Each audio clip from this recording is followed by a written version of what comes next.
Hello बच्चों, welcome to your channel physics with king sensor.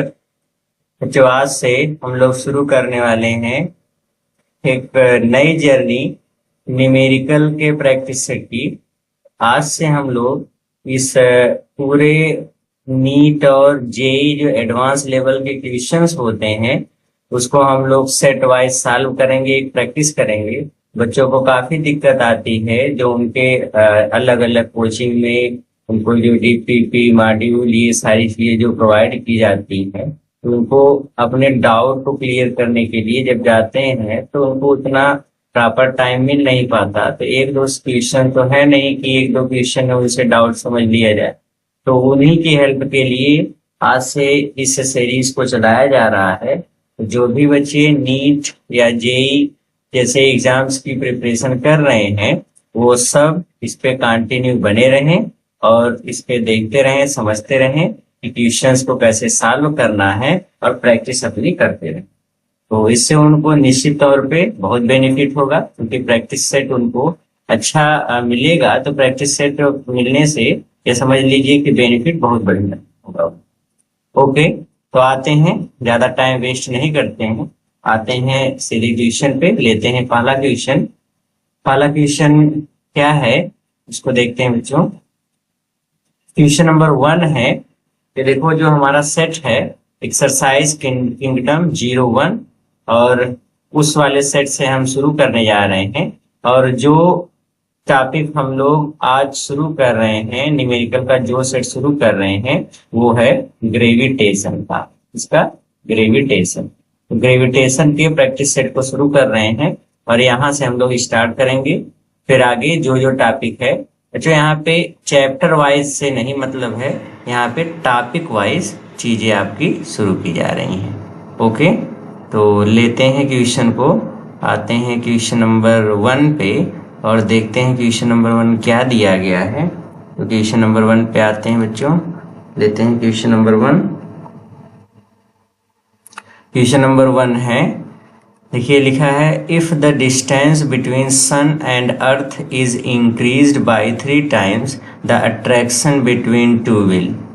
मतलब कहा गया कि यहाँ पे मान लीजिए सन है और यहाँ पे मान लीजिए अर्थ है, तो कहा गया कि इनके बीच की डिस्टेंस सपोज r है और शुरू में इनके बीच जो फोर्स था, ग्रेविटेशनल फोर्स F था।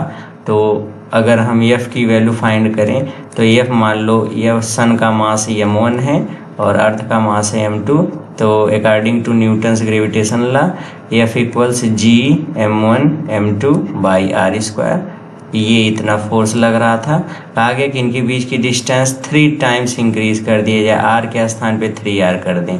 जो r अगर बढ़ेगा तो फोर्स जाहिर सी चीज़ें कम होगी, क्योंकि इन्वर्सली प्रोपोर्शनेट है, तो ये कम हो जाएगा। मान लो नया फोर्स हो गया F डैश, जब डिस्टेंस 3 times कर दिया गया तो नया फोर्स हो जाएगा g m1 m2 divide by r के स्थान पे 3r का स्क्वायर करेंगे तो 9r स्क्वायर। इक्वेशन सेकेंड, तो कहा गया कितना परसेंट डिक्रीज हो जाएगा फोर्स। अब फोर्स घटेगा ही, क्योंकि इन्वर्सली प्रोपोर्शनेट है आर के, इसलिए फोर्स घटेगा। तो कितना कम हो जाएगा, इसको अगर फाइंड आउट करना हुआ तो परसेंटेज डिक्रीज अगर हम फाइंड करते हैं तो इसके लिए फार्मूला है, पहले कितना फोर्स था माइनस बाद में कितना फोर्स हो गया डिवाइड बाई पहले कितना फोर्स था मल्टीप्लाइड बाई 100। ओके, तो F की value g m1 m2 by r square minus g F dash की value m1 m2 by 9r square divide by g m1 m2 by r square और multiplied by 100। g m1 m2 by r square ये तो ऊपर नीचे cancel हो जाएगा, तो जो बचेगा वो टर्म होगा इक्वल्स 1 माइनस यहाँ पे बचेगा 1/9 और मल्टीप्लाइड बाई 100। सरल करते हैं तो 8/9 मल्टीप्लाइड बाई 100। बच्चों जब इसको पूरा सरल करते हैं तो ये आता है नियरली अबाउट 89%। मतलब जो परसेंटेज डिक्रीज या जो फोर्स घटेगा वो लगभग कितना होगा 89%। तो हमारा फोर्थ वाला ऑप्शन सही होगा, इसकी फोर्स 89% डिक्रीज कर जाएगा। ओके, चलते हैं अगले क्वेश्चन पे। लेते हैं क्वेश्चन नंबर 2 और देखते हैं सेकंड क्वेश्चन क्या है। क्वेश्चन नंबर 2 है बच्चों, इसमें दिया गया है one can easily weigh the earth by calculating the mass of earth by using formula. मतलब हम ऐसा अर्थ के मास का कौन सा फार्मूला लें जिससे हम अर्थ के वेट को मेजर कर सकें। तो इसके लिए बच्चों ग्रेविटेशनल एक्सीलरेशन का फार्मूला होता है G equals GME/RE² in case of earth. तो यहाँ से अगर ME फाइंड करें, इसका इधर मास इसका इधर मल्टीप्लाई कर देंगे GRE² और ये इधर आ जाएगा डिवाइड G इक्वल्स ME। तो ये मास का वो फार्मूला है जिससे हम लोग अगर हम लोग वेट फाइंड करेंगे तो मास का यही वाला फार्मूला रखेंगे GRE²/G, तो हम लोग कैलकुलेट कर सकते हैं इसका वेट। कौन सा ऑप्शन सही होगा? ऑप्शन में देखेंगे तो थोड़ा सा ऑप्शन इसमें मिस भी है, थोड़ा सा मिस प्रिंट है, ये स्मॉल जी नहीं कैपिटल जी है, तो ऑप्शन सेकंड सही होगा। ओके, तो दूसरा वाला ऑप्शन सही होगा इसमें। ओके, अगले वाले क्वेश्चन पे चलते हैं और लेते हैं अगला क्वेश्चन। नेक्स्ट क्वेश्चन है बच्चों, देखते हैं क्वेश्चन नंबर 3। क्वेश्चन नंबर 3 क्या है? क्वेश्चन नंबर 3 है the gravitational force between two identical objects. The gravitational force between two identical objects at a separation of 1 metre is 0.0667 milligram weight. The masses of objects are. अब कितना मास होगा ये हमको find out करना है। देखिए question में क्या कहा गया है कि दो आइडेंटिकल ऑब्जेक्ट्स, आइडेंटिकल मतलब जिसके मास सेम, तो इसका मास अगर m है इसका भी मास m ही होगा। ये दोनों इनके बीच का जो सेपरेशन या जो डिस्टेंस है r की वैल्यू है 1 मीटर। ओके, इनके बीच जो ग्रेविटेशनल फोर्स लग रहा है वो फोर्स है 0.0667 इतने मिलीग्राम वेट। ओके, तो हम इस पहले फोर्स को न्यूटन में कन्वर्ट कर लें। F इक्वल्स, इसको आप लिख सकते हैं 6.67 इंटू 10⁻² इंटू मिलीग्राम को किलोग्राम में कन्वर्ट करो, 10⁻6 से मल्टीप्लाई, ये हो जाएगा केजी वेट, इतना हो जाएगा। ओके, किलोग्राम भार।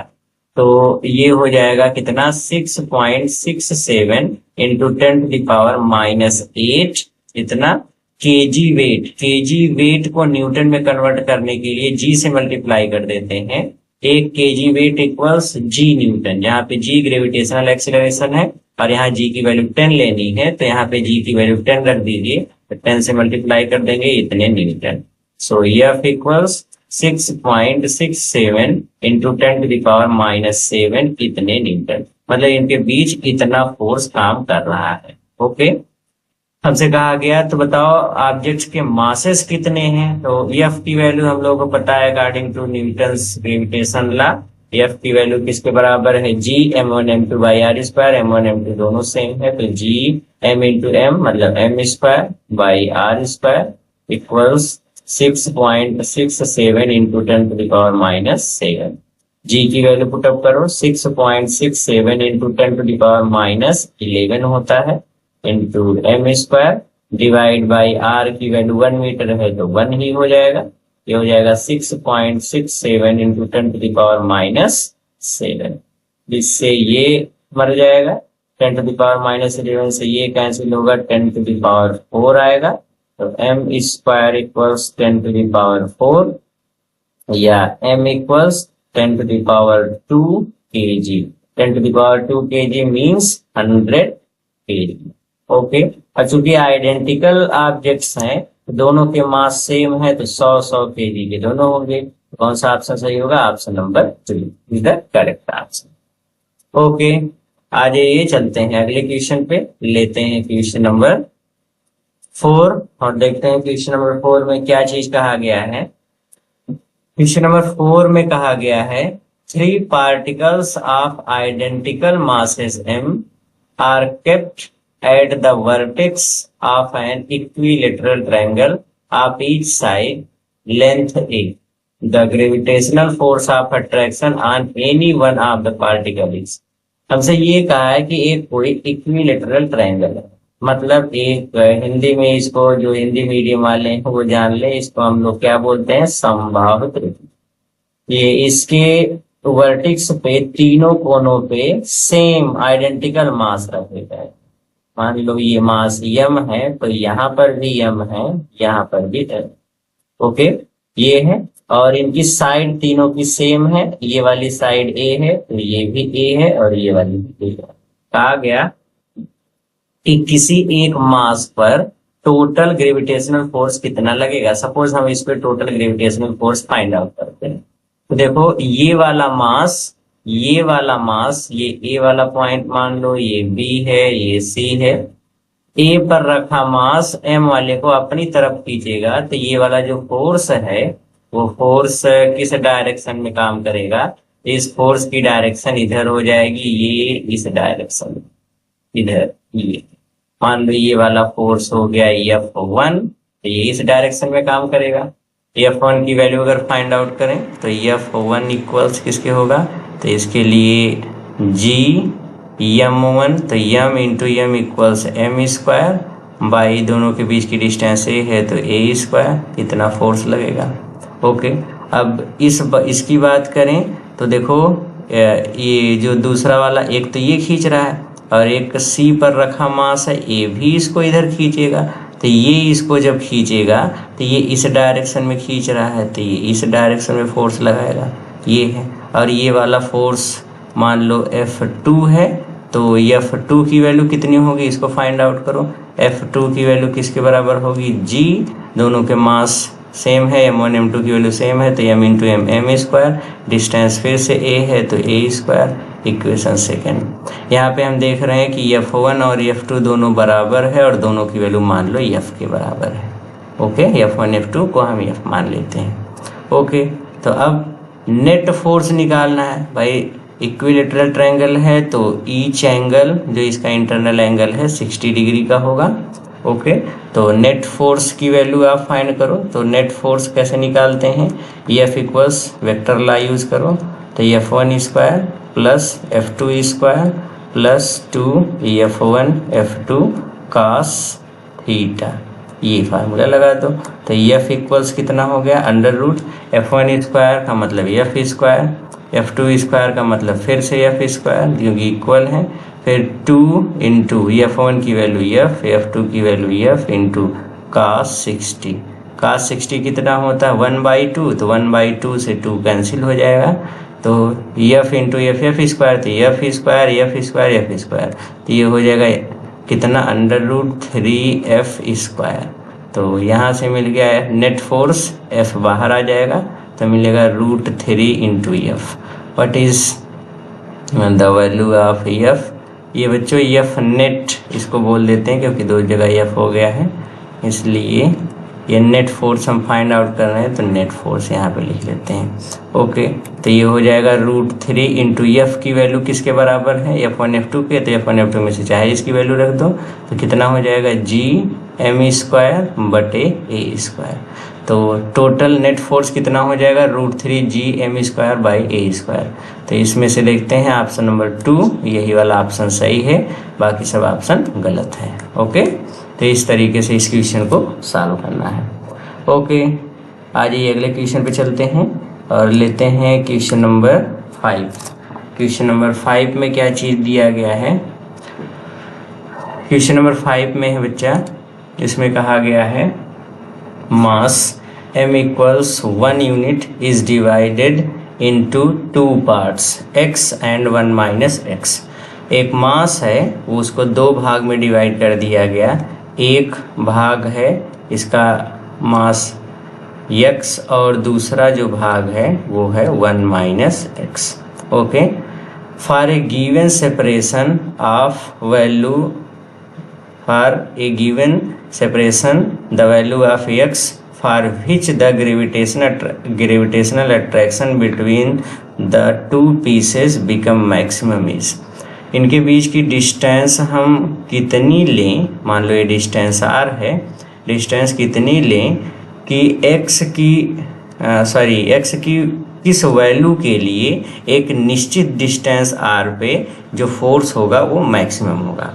पहले बात समझो, ये कहा गया है कि एक यूनिट का मास था, उसको दो भागों में डिवाइड कर दिया गया, एक x है, वन माइनस एक्स है। कहा गया x की वैल्यू कितनी हो कि एक फिक्स डिस्टेंस पर जो दोनों के बीच लगने वाला फोर्स है वो मैक्सिमम हो। वो क्या हो? मैक्सिमम हो।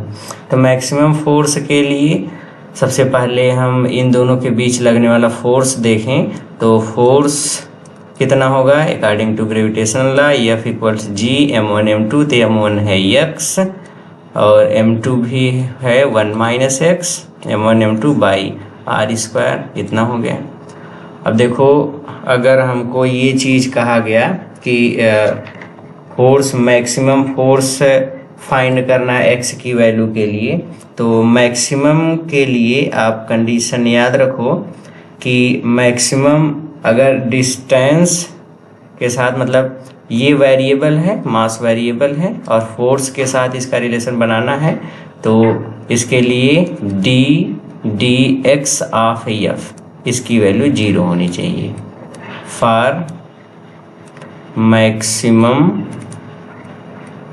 वैल्यू ऑफ x की मैक्सिमम वैल्यू के लिए जो dx ऑफ f है वो 0 होना चाहिए, तब जा करके हम x की वैल्यू फाइंड आउट कर पाएंगे कि कितना है। बच्चों, कभी भी जो भी अगर मैक्सिमम या मिनिमम वैल्यू फाइंड करनी होगी तो उसके लिए यही वाला रिलेशन है। अगर मास वेरिएबल है तो नीचे मास के साथ डिफ्रेंशिएट करेंगे फोर्स को, डिस्टेंस वेरिएबल है तो डिस्टेंस के साथ। ओके, अब वैल्यू पुटअप कर लीजिए। तो dx ऑफ f की वैल्यू किसके बराबर है?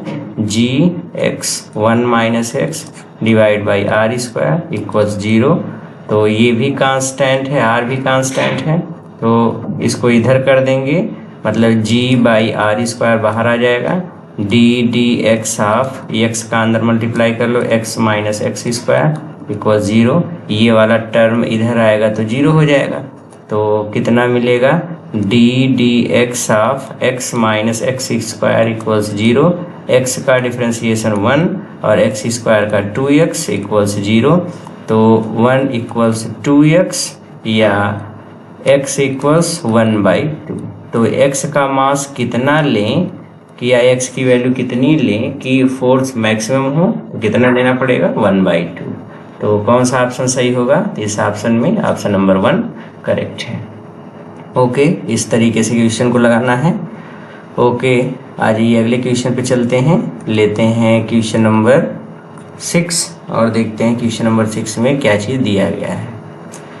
क्वेश्चन नंबर 6 में देखते हैं, क्वेश्चन नंबर 6 है बच्चों, इसमें लिखा गया है ए 3 kg mass and a 4 kg mass are placed on x and y axis at a distance of 1 meter from the origin, and a 1 kg mass is placed at the origin.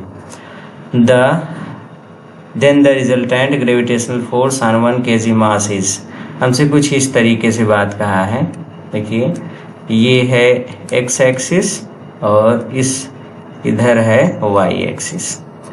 हमसे कहा है कि एक 4 kg मास और एक 3 kg मास है, यहाँ origin है, ओरिजिन पर आपको 1 kg मास प्लेस करके दिया गया है। ओरिजिन पर एक मास है, ये एक मास है, इसकी वैल्यू है 1 kg।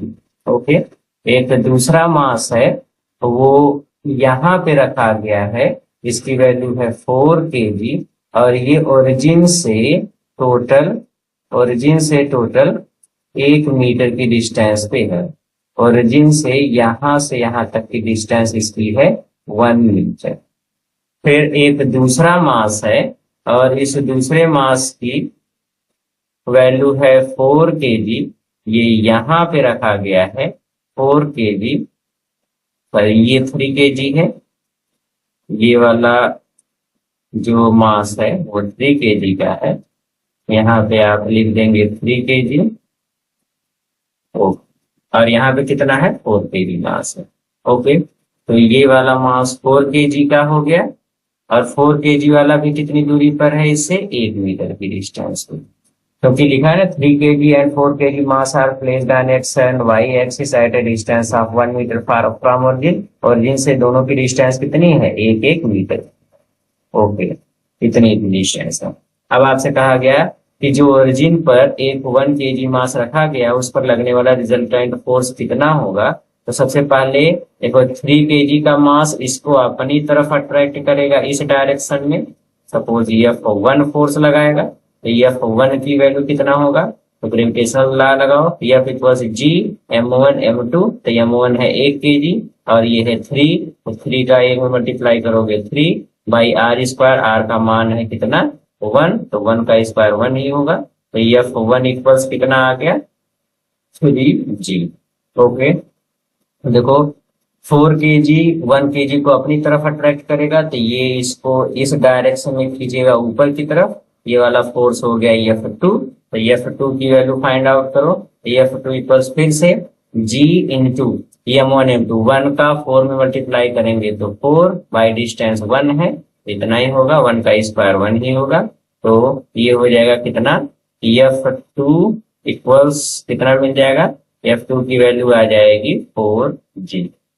अब नेट या रिजल्टेंट फोर्स फाइंड करना है तो नेट फोर्स का फार्मूला लगाओ, तो F net equals under root F1 square plus F2 square plus 2 F1 F2 cos 90। भाई दोनों के बीच का एंगल देखो F1 और F2 एक्स और वाई एक्सिस पर है, तो ये वाला एंगल कितना हो जाएगा 90 डिग्री। तो cos 90 की वैल्यू 0, तो ये तो पूरा 0 हो गया। तो ये हो जाएगा कितना, F1 की वैल्यू 3G, इसका स्क्वायर करेंगे तो 9G स्क्वायर, F2 की वैल्यू 4G 16G स्क्वायर। तो ये हो जाएगा under root 25 into G square. तो F नेट कितना आ जाएगा 5 इंटू G। तो ये नेट फोर्स होगा। तो इसमें कौन सा ऑप्शन सही होगा, ऑप्शन थर्ड, तीसरा वाला ऑप्शन इसमें सही होगा। ओके, इस तरीके से इसको सॉल्व करना है। ओके, आ जाइए अगले क्वेश्चन पे चलते हैं और लेते हैं क्वेश्चन नंबर 7। क्वेश्चन नंबर 7 क्या है बच्चों, देखते हैं। क्वेश्चन नंबर 7 में हमसे ये कहा गया है, if the distance between two masses is doubled the gravitational attraction between them. अब ये तो बड़ा ही सिंपल क्वेश्चन है, क्योंकि F की value G M1 M2 by R square होती है। कहा गया कि अगर R की वैल्यू डबल कर दें तो नया फोर्स कितना हो जाएगा। तो G M1 M2 by R को डबल कर दो तो 2R का स्क्वायर मतलब 4R स्क्वायर हो जाएगा। तो ये देखेंगे F इक्वल्स ये पूरी वैल्यू, इसको हम ऐसे लिख ले 1/4 into G M1 M2 by R square, और ये पूरी वैल्यू यहाँ से यहाँ तक किसकी है, F की, F रख दो। F dash equals 1/4 into F, मतलब जो पहले फोर्स था उसका कितना हो जाएगा, 1/4 को क्या बोलते हैं, क्वार्टर। क्वार्टर मतलब हिंदी में कहते हैं 1/4। तो अच्छा कम हो रहा है कि ज्यादा हो रहा है, भाई 1/4 है तो पहले तो 1 था, 1/4 हो गया तो रिड्यूस्ड हो रहा है, घट रहा है। इज डबल्ड गलत है, बिकम 4 टाइम्स गलत है, रिड्यूस टू हाफ गलत है, it reduce to a quarter. Quarter मतलब 1/4 कम हो जाता है। तो ये वाला ऑप्शन सही है। ओके, नेक्स्ट आते हैं क्वेश्चन नंबर 8 पे चलते हैं, देखते हैं क्वेश्चन नंबर 8 क्या है। क्वेश्चन नंबर 8 में है बच्चा, a planet has same density and same acceleration due to gravity as of Earth and universal gravitational constant G is twice, twice मतलब 2 गुना ऑफ अर्थ। पृथ्वी पर जितना G की वैल्यू है कैपिटल G की, उसकी 2 गुनी है उस प्लेनेट पे। The ratio of their radius, उनके रेडियस का रेशियो क्या है। क्वेश्चन में कुछ है इस तरीके की बात कही गई है। क्या बात कही गई है इसको हम लोग देखें। देखिए सबसे पहले यहाँ पे एक कोई प्लेनेट लिया गया है, ये है, इस प्लेनेट का मास मान लेते हैं MP प्लेनेट, और इसकी रेडियस मान लेते हैं हम लोग RP। ओके, अब यहाँ पे इस वाले प्लेनेट का ग्रेविटेशनल एक्सीलरेशन सेम है, वही जितना अर्थ का है। एक दूसरा यहाँ पे पिंड है, इस दूसरे पिंड का मतलब एक दूसरा यहाँ पे पिंड है, उसका नाम है अर्थ। तो अर्थ की अगर बात करें तो अर्थ का मास देखेंगे, ये है ME, और इसकी जो रेडियस है वो है RE, और इस पर भी ग्रेविटेशनल एक्सीलरेशन G ही है। कहा गया both has the same gravitational acceleration due to gravity, तो ग्रेविटेशनल एक्सीलरेशन दोनों पर सेम है। ओके, तो अब हमसे कहा गया इनकी रेडियस का रेशियो क्या होगा। फाइंड रेशियो ऑफ रेडियस, मतलब हमको ये फाइंड करना है RP और RE क्या होगा, इसका रेशियो क्या होगा। सबसे पहले इसमें हम G का रिलेशन बनाए, तो यहाँ पे G का रिलेशन बनाओगे इस प्लेनेट के लिए, तो ये बनेगा G equals capital G MP by RP का स्क्वायर। ओके, इसकी डेंसिटी दोनों की सेम है, दोनों की डेंसिटी रो मान लेते हैं, तो मास का रिलेशन यहाँ पे रखते हैं, तो G इक्वल मास इक्वल्स 4/3 पाई R क्यूब, तो R के स्थान पे RP cube into density rho divide by RP का स्क्वायर। इससे ये कैंसिल हो जाएगा, खाली RP एक बचेगा, ये हो जाएगा G इक्वल्स कितना 4, G equals capital G into 4/3 पाई RP इंटू रो। इतना ग्रेविटेशनल एक्सीलरेशन इस प्लेनेट का होगा।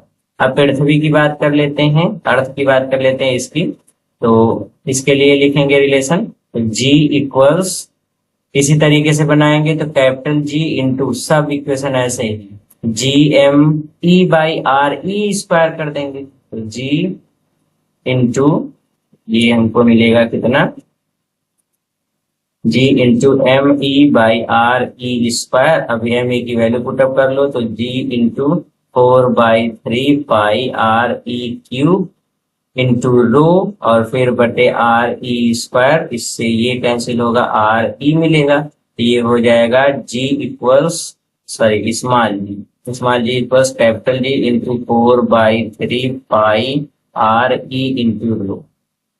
अच्छा, एक चीज ये भी ध्यान दो, इस पूरे क्वेश्चन में कहा है कि a planet has same density and same acceleration due to gravity as of Earth and universal gravitational constant G is the twice of Earth। मतलब अर्थ पर जितना ग्रेविटेशनल कांस्टेंट है उसका ट्वाइस है, ट्वाइस का मतलब 2 गुना, तो 2 से मल्टीप्लाई कर देंगे G में, इतना है, तो यहाँ पे 2 इंटू इतना कर देंगे, तो जब 2 से मल्टीप्लाई कर देंगे तो अब इन दोनों रिलेशन को लेके चलते हैं। समीकरण 1 और 2, इक्वेशन फर्स्ट और सेकंड दोनों के लेफ्ट इक्वल हैं, तो राइट भी इक्वल होंगे, तो राइट इक्वल कर दो, ये हो जाएगा 2G इंटू 4/3 पाई RP इंटू रो इक्वल्स, इसका कितना होगा G इंटू 4/3 पाई RE इंटू रो, तो G से G मर गया, 4/3 और रो से 4/3 पाई और रो मर गया, तो मिलेगा 2RP इक्वल्स RE, तो RE इधर कर दो, 2 इधर कर दो, ये हो जाएगा RP बाई RE इक्वल्स 1/2, तो रेशियो कितना होगा 1/2, 1/2 equals 1/2। Option 3 is the right option. Okay, इस तरीके से इसको सॉल्व करना था। आ जाइए चलते हैं क्वेश्चन नंबर 9। क्वेश्चन नंबर 9 क्या है, क्वेश्चन नंबर 9 है keeping the mass of Earth constant if its radius is reduced to its 1/4 of its present value, then the period of revolution of the Earth about its own axis and passing through the centre in hours. Assume the Earth to be a solid sphere and its initial period of rotation as 24 hour। Okay, हमसे क्या कहा गया बच्चों, सबसे बड़ी चीज होती है क्वेश्चन को समझना। क्वेश्चन समझ गए तो आप सवाल लगा ले जाओ। कहा गया है कि अर्थ को पहले तो एक सॉलिड स्फीयर कंसीडर करो, ये है।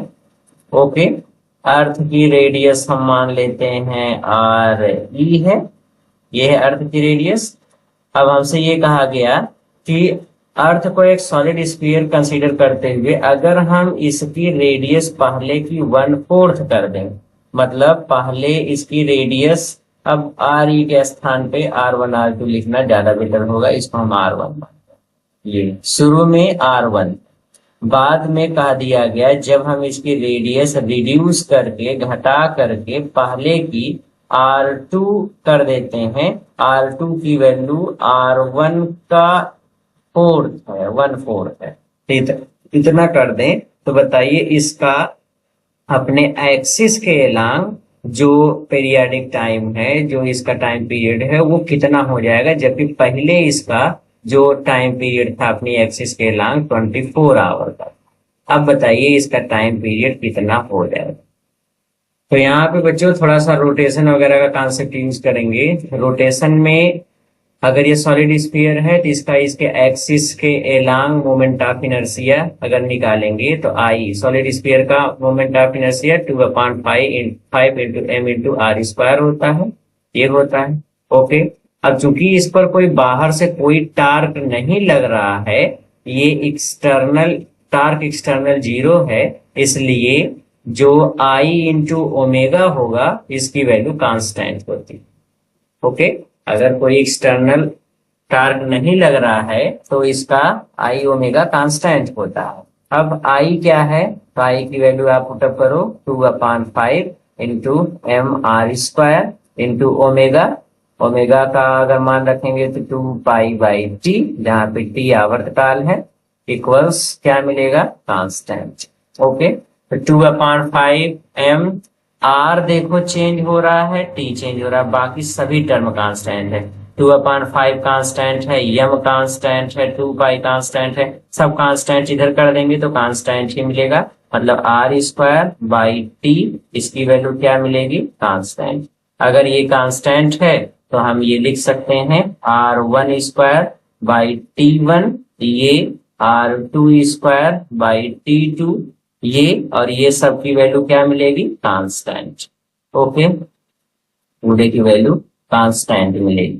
तो अब इसी फार्मूले का, इसी रिलेशन का हम लोग यूज करते हैं, और इस रिलेशन का यूज करते हैं और यहाँ पे आगे कैलकुलेशन करते हैं इसका r1², तो इसको पूरा ऐसे रहने दीजिए, r1²/t1 कितना है, 24, इक्वल्स r2², की वैल्यू किसके बराबर, r1/4, तो स्क्वायर कर दोगे तो ये हो जाएगा r1²/4 का स्क्वायर 16, और बटे में है t2, यही हमको फाइंड आउट करना है, तो t2 कर लो, कितना हो गया, r1² से ये कैंसिल हो गया, t2 को इधर ले जाओ, 24 को इधर कर दो, तो t2 इक्वल्स 24/16, तो इसको डिवाइड करते हैं तो 16, और ये हो जाएगा 12, 4 8 3, और इससे डिवाइड कर देंगे 3/2 मीन्स 1.5 आवर्स। तो अगर रिड्यूस हो जाता है इसका रेडियस 1/4 पहले का, तो इसका टाइम पीरियड 1.5 आवर हो जाएगा। तो कौन सा ऑप्शन सही होगा, तो 1.5 लास्ट वाला ऑप्शन सही होगा। ओके, इस तरीके से इस क्वेश्चन को सॉल्व करना था। आ जाइए अगले क्वेश्चन पे चलते हैं, लेते हैं क्वेश्चन नंबर 10 और देखते हैं क्वेश्चन नंबर 10 में क्या है। क्वेश्चन नंबर 10 में है बच्चा, what will happen to the weight of body at the south pole if the Earth stop rotating about it polar axis.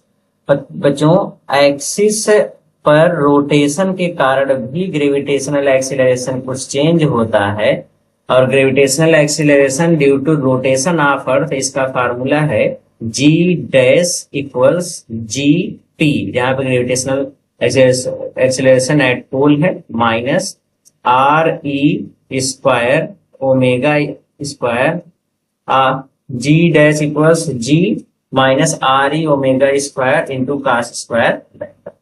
क्या है फार्मूला, यहाँ पे स्क्वायर नहीं है, मैं इसको फिर से पूरा इक्वेशन लिखता हूं, G' equals GP minus RE omega square cos square lambda, ये रिलेशन।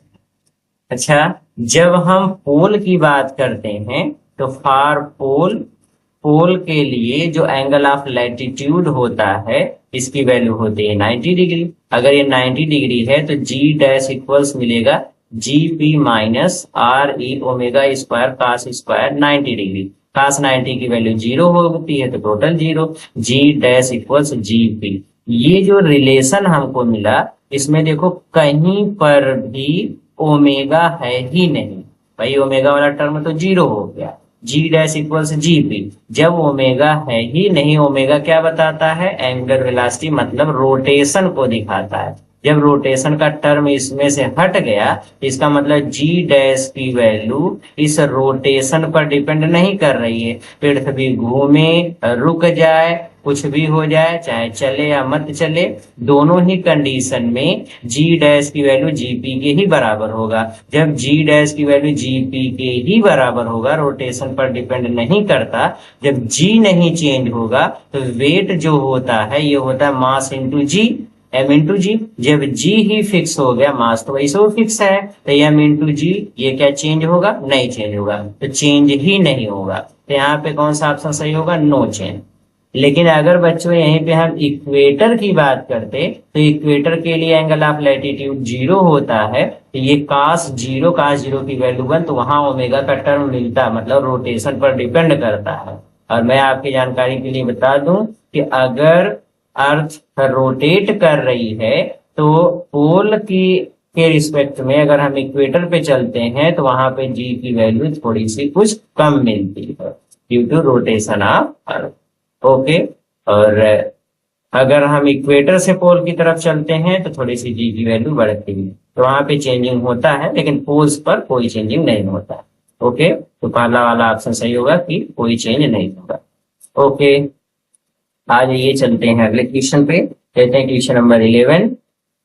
क्वेश्चन नंबर 11 में क्या चीज दिया गया है, which one of the following plots represents the variation of gravitational field due to a thin spherical shell of radius r with distance r। Okay बच्चों, अब अगर एक कोई स्फेरिकल सेल लेते हैं, ये एक कोई स्फेरिकल सेल है, इस सेल के कारण पहली चीज, अब इसके अंदर कहीं पर भी स्मॉल आर डिस्टेंस पर यहाँ पे कोई पॉइंट ले लेते हैं पी, अगर हम यहाँ पे अगर निकालें कि ग्रेविटेशनल फील्ड की इंटेंसिटी कितनी है, या इसी को ई से भी दिखाते हैं, इसी को हम स्मॉल जी से भी दिखाते हैं। अगर हम यहाँ पे वैल्यू फाइंड करें तो देखो इसके अंदर में कोई मास नहीं है, तो सेल है, सेल तो हालो होता है, खोखला होता है, तो यहाँ पे कोई मास नहीं है, तो जो फार्मूला है g equals G M by R square में जब एम ही नहीं है, इसके अंदर कोई मास ही नहीं है, तो जी 0 होगा। तो इसके अंदर तो 0 होता है, मतलब जब तक स्मॉल आर की वैल्यू कैपिटल आर तक नहीं पहुंच जाती, आप ऐसे समझ सकते हैं इस चीज को कि अगर small R is less than capital R है, जहां पे कैपिटल आर इसकी रेडियस है ये, तो ऐसी सिचुएशन में हमेशा इंटेंसिटी जो ग्रेविटेशन फील्ड की होगी वो 0 होती है, इंटेंसिटी 0 होती है। अब जब हम सरफेस पे पहुंच जाते हैं आर इक्वल्स आर, तो टोटल मास इसका, सेंटर ऑफ मास इसका यहाँ पे चला आता है, मतलब टोटल मास कंसंट्रेटेड हो जाता है पॉइंट ओ पर। तो ऐसी स्थिति में यहाँ पे इसका ग्रेविटेशनल एक्सीलरेशन 0 नहीं होता, वो जी के बराबर हो जाता है, मतलब ई की वैल्यू जी के बराबर हो जाती है। और जब हम इससे दूर चलते हैं, मतलब ऐसी कंडीशन लेते हैं कि r is greater than capital R है, तो ऐसी स्थिति में देखो r बढ़ता चला जाएगा तो g की वैल्यू घटती चली जाएगी, इनवर्सली प्रोपोर्शनल का रिलेशन है। तो ऐसी स्थिति में e की वैल्यू डिक्रीज करती है, घटती चली जाती ये है। तो अब देखो जो हम ग्राफ खोजेंगे, ये वाला ग्राफ तो उस सिचुएशन को दिखा ही नहीं रहा, क्योंकि यहाँ पे पहले बढ़ रहा है इलेक्ट्रिक फील्ड डिस्टेंस, वो सॉरी मतलब ग्रेविटेशनल फील्ड की इंटेंसिटी डिस्टेंस के साथ यहाँ पे बढ़ रही है, तो ये वाला तो गलत हो गया।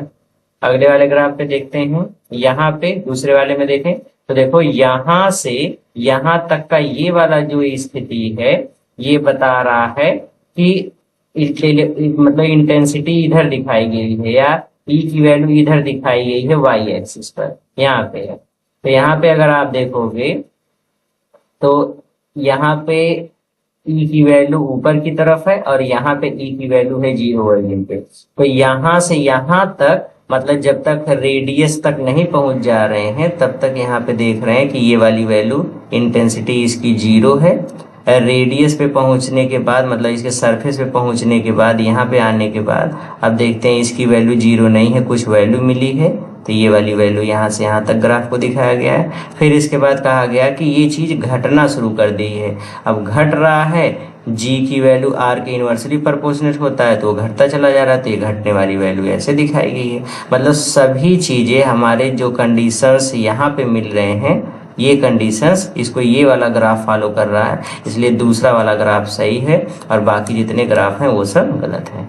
तो इस तरीके से आप ग्राफ को पता कर लेंगे। ये आपके थ्योरी क्लासेस में भी आपको सिखाया गया होगा, सेल के कारण एक सॉलिड स्फीयर है उसके कारण कैसे जी की वैल्यू चेंज होती है। ओके, आज ये अगले क्वेश्चन पे चलते हैं। लेते हैं क्वेश्चन नंबर कौन सा 12। क्वेश्चन नंबर 12 में क्या है? क्वेश्चन नंबर 12 में देखिए बच्चों, क्वेश्चन नंबर 12 में हमको दिया गया है the height above earth surface at which acceleration due to gravity becomes 1/16th of its value of on the surface of earth is। मतलब कहा गया कि अर्थ की सरफेस से हम कितनी हाइट पे चलें कि वहां पर ग्रेविटेशनल एक्सीलरेशन जी डैश, जो अर्थ पर ग्रेविटेशनल एक्सीलरेशन जी है उसका 1/16th टाइम हो जाए। तो हाइट पर ऊपर चलते समय जो जी के मान में परिवर्तन या वेरिएशन का फार्मूला है वो होता है बच्चों g dash equals g upon 1 plus h by R E का होल स्क्वायर। तो जी डैश इक्वल्स, अब जी डैश की वैल्यू पुटअप कर लेते हैं सीधे सीधे। तो जी डैश की वैल्यू पुटअप करते हैं, जी डैश की वैल्यू किसके बराबर है? G into 1/16 equals g upon 1 plus h upon R E का होल स्क्वायर।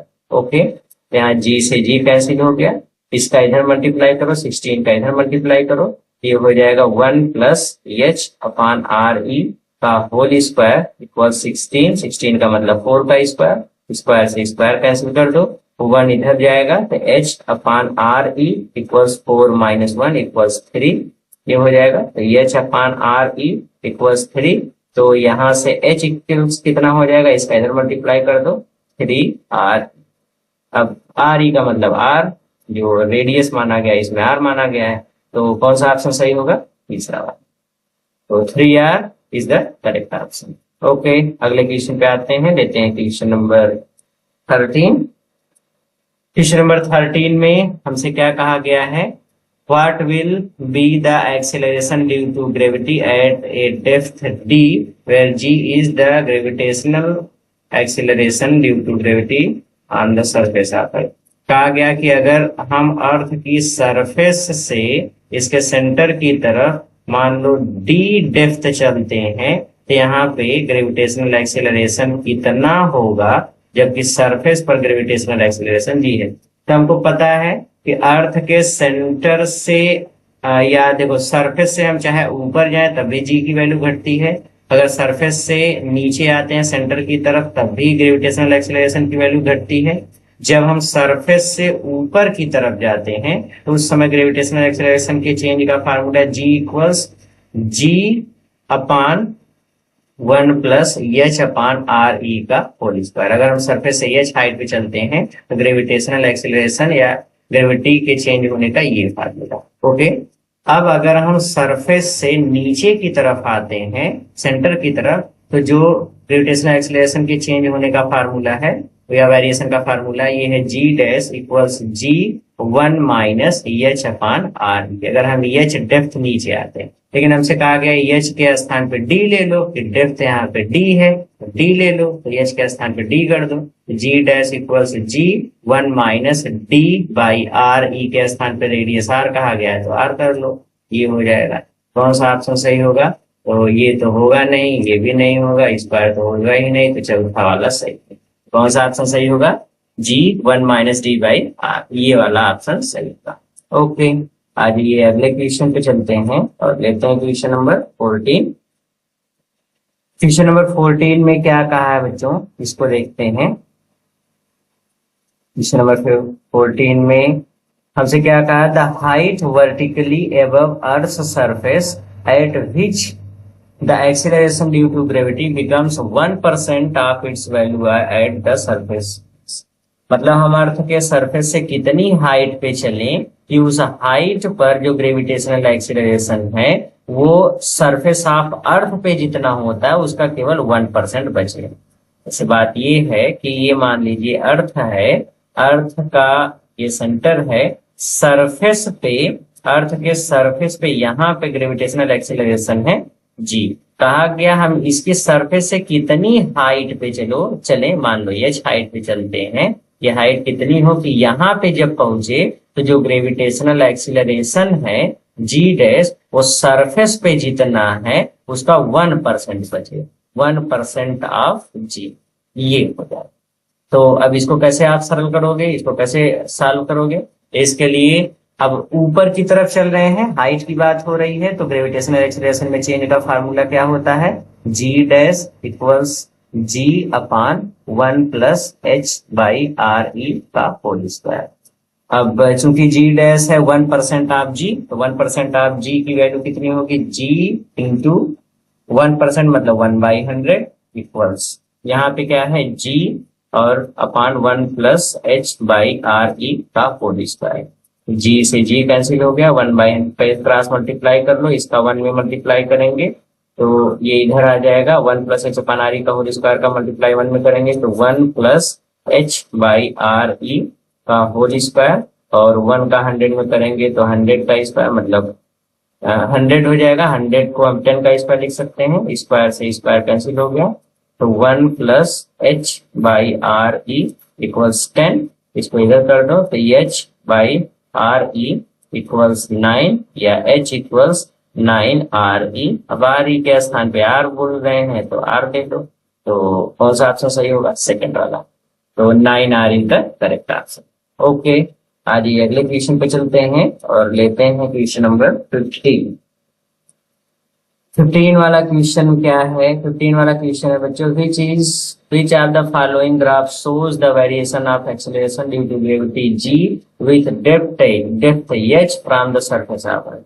गहराई पे अगर हम अर्थ के सरफेस से h डेप्थ पे चलते हैं, सेंटर की तरफ जा रहे हैं, तो बताओ जो g का मान है इसके वेरिएशन का ग्राफ कैसे होगा, कैसे दिखाया जाएगा? तो सिंपल सी चीज है, g डैश बराबर होता है g 1 माइनस एच बटे आर ई, ये इसका फार्मूला है। बच्चों इसमें सब एक एक घात वाले मतलब वेरिएबल्स हैं, जितने भी इसमें वेरिएबल्स हैं सबकी पावर 1 है, मतलब ये एक लीनियर इक्वेशन को दिखाएगा, लीनियर इक्वेशन शो करेगा। और लीनियर इक्वेशन में ग्राफ हमेशा एक स्ट्रेट लाइन होती है। यहाँ पे देखो ये दिखा रहा है कि इंक्रीज करेगा एच के साथ, जैसे जैसे डेप्थ बढ़ेगी जी की वैल्यू बढ़ेगा, जबकि ये तो होता नहीं, ये तो घटता जाता है। ये कर्व बना रहा है और कर्व तो लीनियर इक्वेशन में बनता नहीं, उसमें स्ट्रेट लाइन बनती है, ये भी नहीं हो सकता। इसकी बात करें तो ये दिखा रहा है कि जी की वैल्यू कांस्टेंट रहेगी, एच पर डिपेंड ही नहीं करती, जबकि एच पर डिपेंड करती है भाई। जैसे जैसे डेप्थ बढ़ती ही जाती है वैसे वैसे जी की वैल्यू घटती जाती है। तो बचा कौन है, यही वाला, तो ये वाला ऑप्शन सही है। ओके, तो इस तरीके से इसको सॉल्व करेंगे। तो इस तरीके से बच्चों क्वेश्चंस को सॉल्व करना था। आज के इस पहले वाले जो किंगडम फर्स्ट है आपके प्रैक्टिस सेट का, ग्रेविटेशन वाले का, वो यहीं पे एंड करते हैं। इसके काफी 15-15 क्वेश्चन के आपको कई सेट मिलेंगे, बशर्ते कि आप खूब अच्छे से प्रैक्टिस करते रहिए, क्योंकि वो कहावत है ना, the practice makes a man perfect. तो जितना ज्यादा आप प्रैक्टिस करोगे आपके क्वेश्चंस उतने आसानी से लगेंगे और आप नीट को उतने बेहतर ढंग से क्वालिफाई कर पाएंगे और आप अच्छे रैंक पे जा सकते हैं। इसलिए खूब अच्छे से इसको सॉल्व करते रहिए, मेहनत करते रहिए, पढ़ते रहिए, और जल्दी ही इसके बाद वाले नेक्स्ट 15 क्वेश्चन को के साथ हम आपके साथ मिलेंगे। तो मेहनत करते रहिए, पढ़ते रहिए, मिलते हैं नेक्स्ट वीडियो में, तब तक के लिए all the very very very best.